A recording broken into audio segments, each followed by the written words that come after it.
All right, welcome everybody to 50 Shades of Beige. Hey, today we're going to talk about some valve spring tools that I like to use on LS heads. This particular set is some 243s. They were CNC ported by Hooper's heads.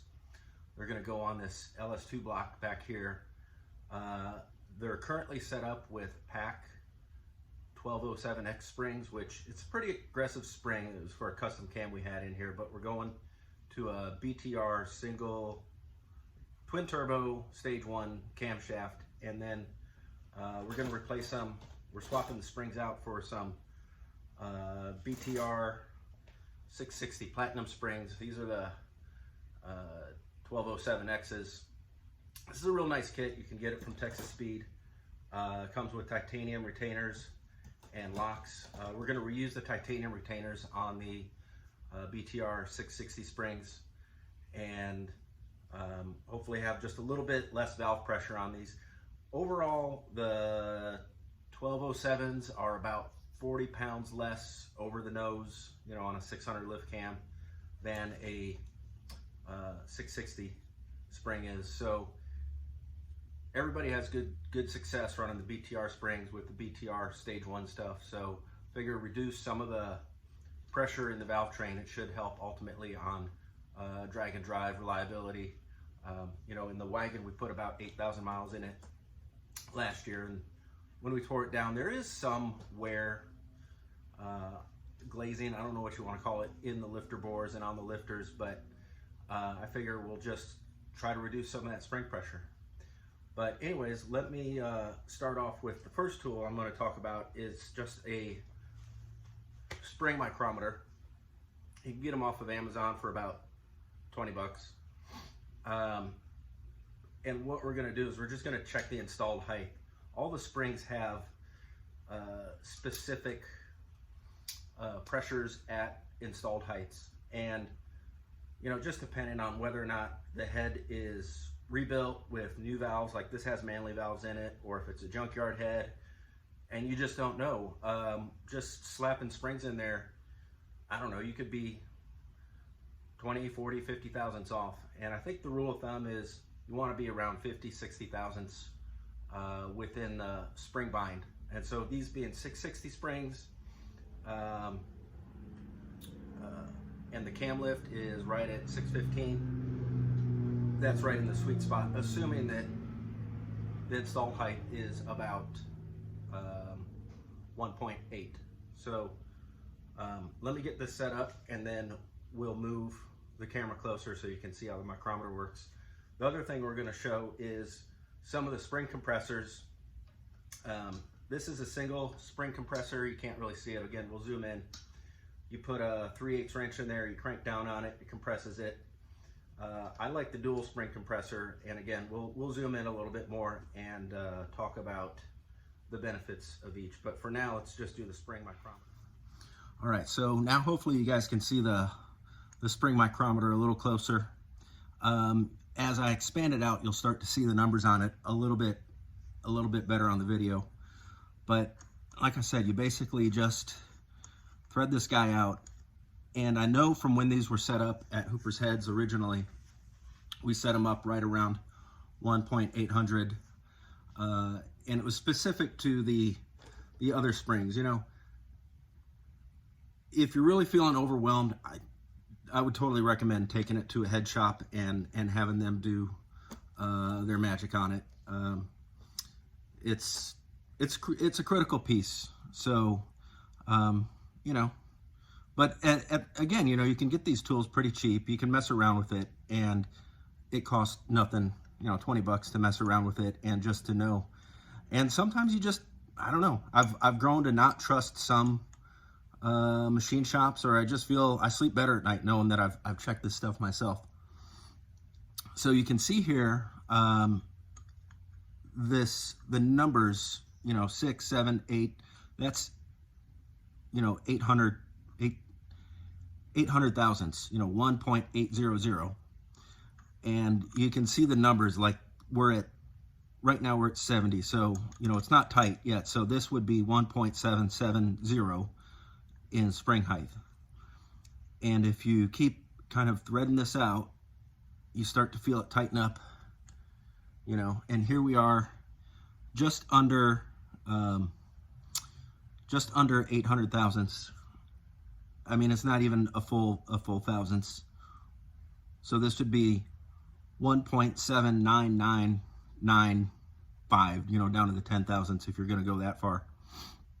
But to me, knowing what the spring rates are on the 660 springs, knowing what the install height is now, I'm pretty comfortable with putting the 660 springs back onto these valves. And here you can see, this is a pretty cool shot. You can see these are the titanium retainers. They're, I don't know, they're pretty. Once you install the valve covers, you never see them. I weighed them, they're about 3 grams lighter than the steel. I don't know, I guess it all adds up.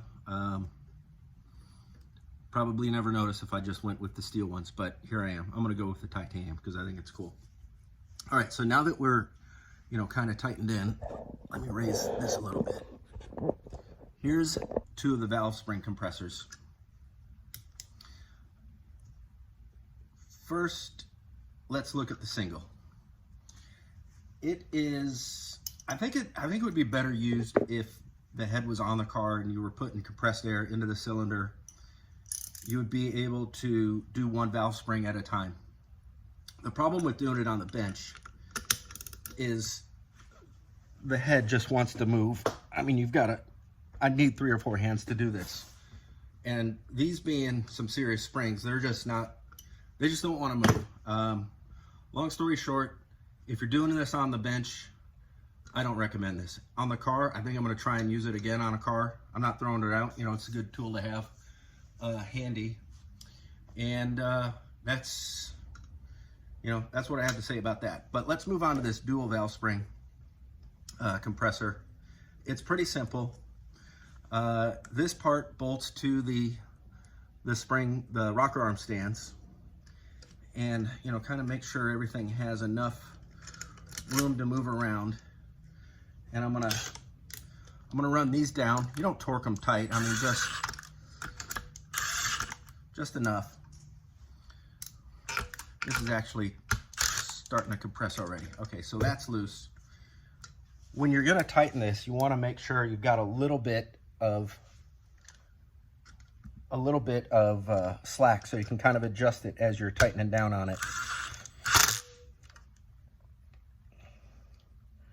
All right, I'm gonna make some noise. Like I said, these are, you know, 400 something pounds per inch. We're gonna compress them. We're probably putting almost 800 pounds of force combined on this. The other thing you should do is oil this, put some sort of lubrication on this. This bolt will actually get hot once you run this thing down. Now the other thing I had done is you take a socket ahead of time, put it over the valve spring, just give it a whack. That'll help loosen up the valve locks. The other thing you'll see here is I got a little rag underneath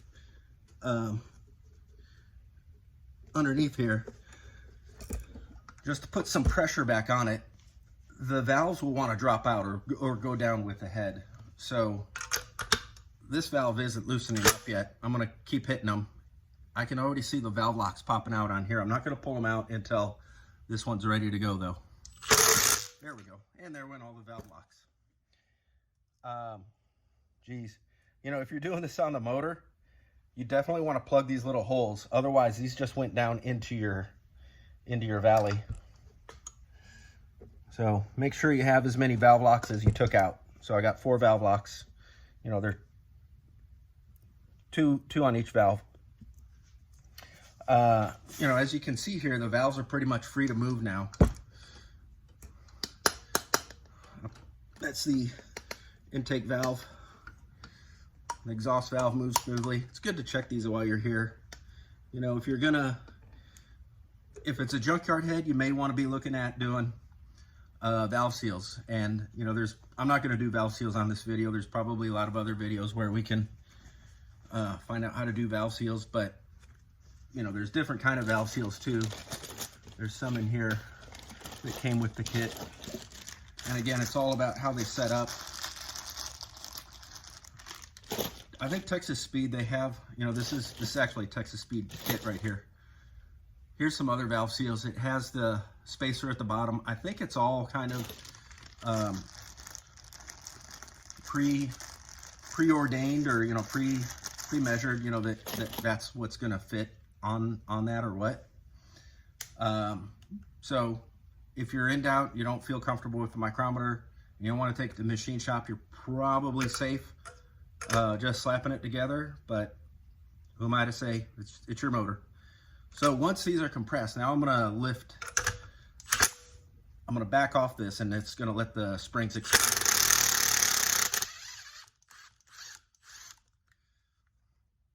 And I can feel some heat in this nut right here. And these are pretty tall when they're unsprung. So again, I'm gonna take them out, save the retainer for the 660 spring. Same on this side. Put these in my box. I'm gonna go spray these down with some brake clean real quick. Just get any dust and crap off of there that might have gotten on there. You can probably get this on without taking the tool off, but don't force anything, don't scrape anything up. And again, we're going back with the same retainers.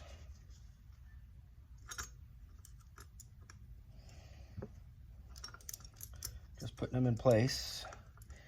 And again, before I tighten this down, I'm kind of looking straight down over it. You want to make sure everything's going to line up.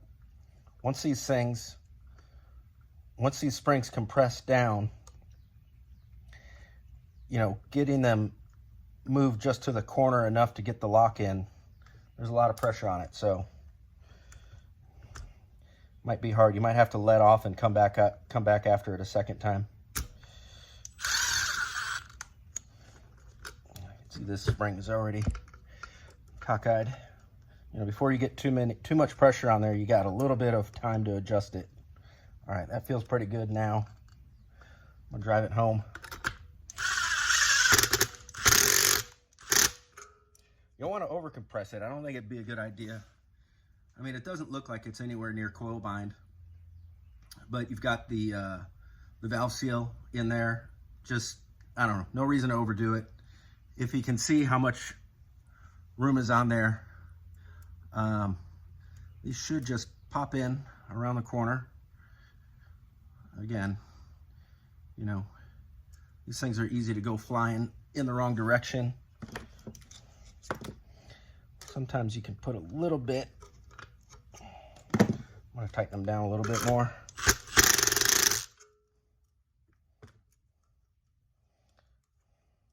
So it went out on that side. I couldn't get the other side in, but he was able to spin around. So now I'm going to drop this side in there.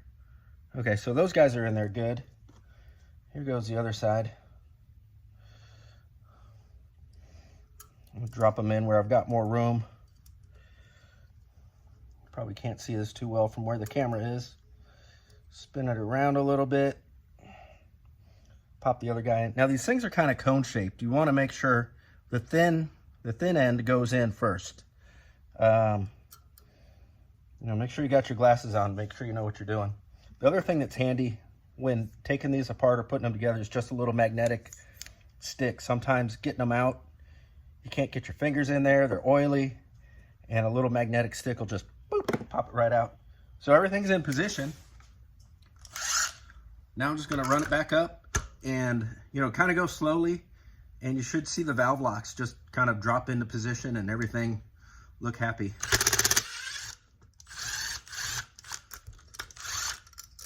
There we go. There went a nut. Again, that's one of the dangers of doing this on the car. You really want to put some paper towels and stuff down here and make sure that they're not taken off. All right, so there you have it. Now I'm just going to do the other 2 cylinders, actually 3 cylinders, the first one that I did the measuring on. And then later today, we're probably going to slap it onto the LS2 block here. We'll be shooting more videos of the rest of the motor going back together and some more details on the car. So like and subscribe, and tune back in for more.